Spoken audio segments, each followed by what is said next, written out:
In this tutorial, we'll be talking about evaluating a source in terms of coverage. Coverage means in this context, what kind of information does your source provide for your topic? This may include what time period the information focuses on, what region of the world the information focuses on, where the resource has enough unique information, and what kind of information give you for your research. The first thing to look for in terms of coverage is whether the information is relevant to your topic. Let's say you are doing a paper on the origin of communism in China. You may find sources there about the history of communism or the history of China and may reference the other, but is the source relevant to your topic overall? You don't want to read an article on the history of communism only to have China mentioned briefly in passing 8 pages in. That's probably not enough information for your research.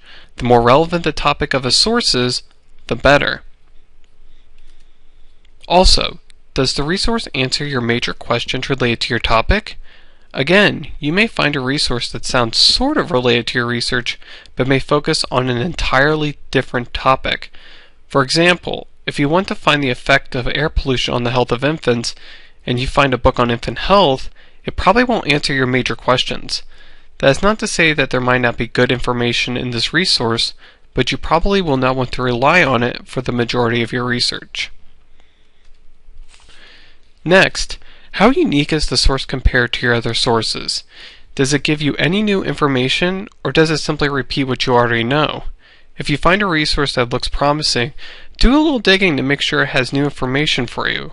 You do not want to waste time rereading information that is already covered in your other sources.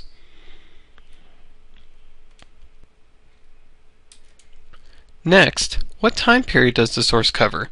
Does it look at recent events or historical topics? Does it fit the time period of your research topic? For example, if you are looking for recent developments in the study for a cure for diabetes, you probably do not want a book that looks at the discovery of the disease. We will take a closer look at time and timeliness in the next tutorial. Along with time, you will want to give some thought to the scope of the source in terms of region.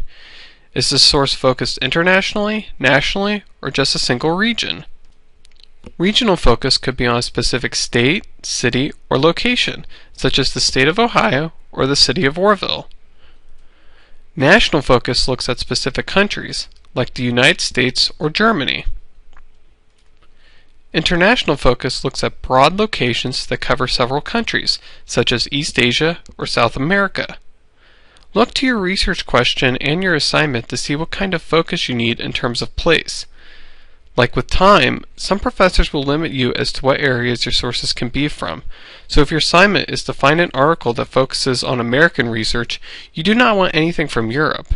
Sometimes the title of a source will give you an idea of where it is from, such as the European Journal of Neuroscience, but other times you may have to do a little digging.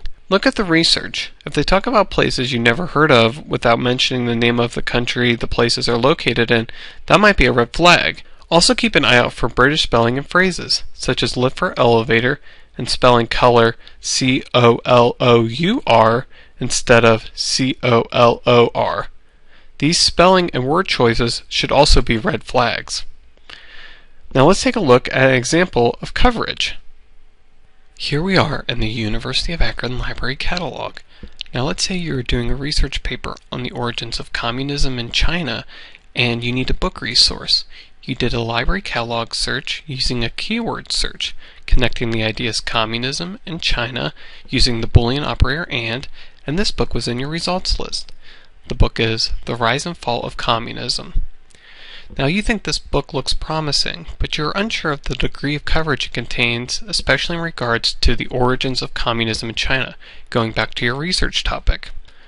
One way to tell is to look under More Details under the More Details tab to see if there's a table of contents. And there is. Now as you can see, our keywords are in red. You can see communism is highlighted, but also is China. It looks like there are 3 chapters on China. The first one is The Communists Take Power in China, which looks like it's about 15 pages. But there's also 2 other chapters on China. So we could probably take a guess that this book has a good degree of coverage, especially on the origins. Now you'll want to double check with the book and your other resources to make sure that the information in this book is unique, so you're not repeating information. But I would say that this book looks like a promising resource, especially in the degree of coverage it contains. In the next tutorial, we will be talking about currency and timeliness.